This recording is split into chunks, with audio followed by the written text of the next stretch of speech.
Ice, guess what? This message is for you. Don't come to my house if you're planning on leaving alive. Crazy. You step foot onto my house, you're leaving in a body bag. I've been waiting for the day that I get to pew-pew a tyrannical government uprising. And guess what? My dad just pew-pewed and murdered my mom. So I have all this built-up rage and anger. You come to my house, you'll actually be helping me aim it in a positive direction. Don't worry. No one will get hurt. You'll be dropped like flies immediately. So you won't feel a thing. The GOP had ample opportunities to abolish the Second Amendment before they realized that what they're doing is going to cause a revolution from the American people against the tyrannical government. So come to my house, please. I beg you. I beg you. I beg you. Because you're not leaving. It'll actually be very therapeutic for me. My therapist did recommend that I find a hobby or a healthy outlet to release my pent-up rage and anger into. So, Ice, if you walk into my house, count your because you're turning into my hobby. So Camille, this goes out to you for helping me find my next outlet. A Lake Charles woman was indicted after prosecutors said she threatened to ICE agents. 27-year-old Alex Taylor Fontenot allegedly posted on Instagram in January saying she'd agents if they came to her house. If convicted, Fontenot faces up to 5 years in federal prison and 3 years of supervised release. A couple things. Number one, I will always have a satisfying grin on my face when I see individuals who want to help the minorities do their best to embarrass themselves and whatever it is that they care about. Because I've said for months that the idea that you should get on your phone and start threatening people's lives and hoping other people do it is the stupidest thing you could do. You can accuse me of being affiliated with one group or the other, but when I sit here and tell you that threatening people's lives is bad and it's not productive, you can't really critique that point unless you're willing to admit that that's something you do and how much that won't change a fucking thing.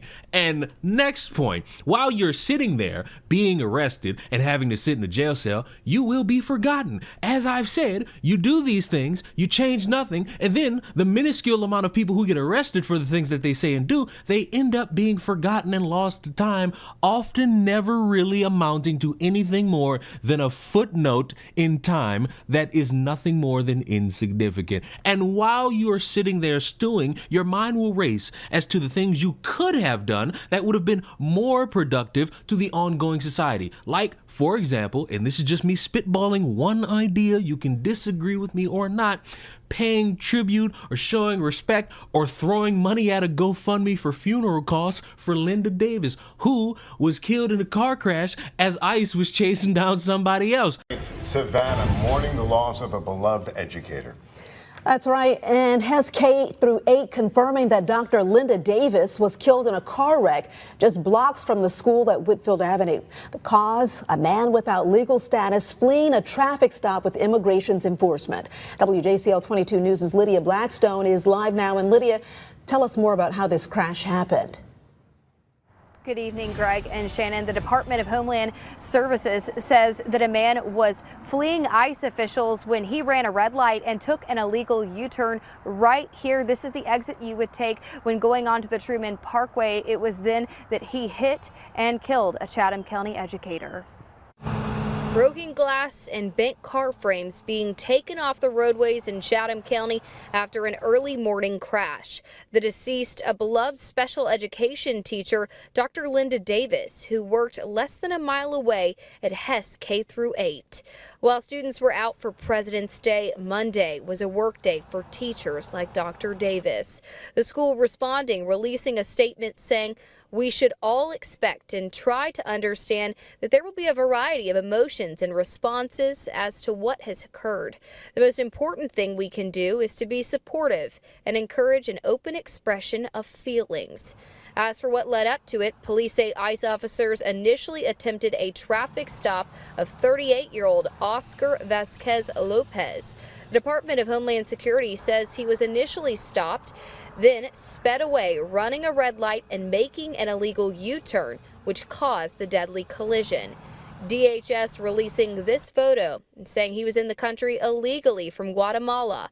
Vasquez Lopez has been charged with reckless driving, driving without a valid license, vehicular homicide, and other offenses.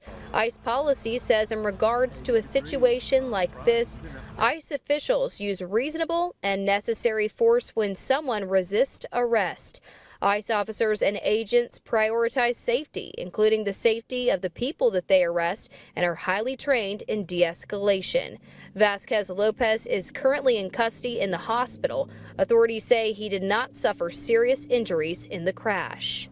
That could have been something productive that you could have done that would have made your conscience feel a little bit better about yourself. But instead, you wanted to perform to the highest degree, and look where it landed you. Look where you are now, you silly little fool. You embarrassing, insignificant, developed sperm. This is clearly an indication of how right I truly am. Because when I say these things, it's not to make fun. It's not for a ha-ha. It's because I don't want to see motherfuckers in jail. I don't want to see you in jail threatening another motherfucker's life. I don't want to see you in jail trying to promote threatening people's lives. I want you all to combat the discriminations that you see or that you perceive in ways that are productive. This shit that's gone on for months ain't nothing more but performative embarrassment. And how do I know that? It's because the amount of motherfuckers that have been saying the same thing, rinse and repeat and rinse and repeat and rinse and repeat, none of them have done it. They hope that someone else does it, or they just post about it and never say anything again, thinking that the violence that will cause the revolution to be televised or untelevised that will change the world,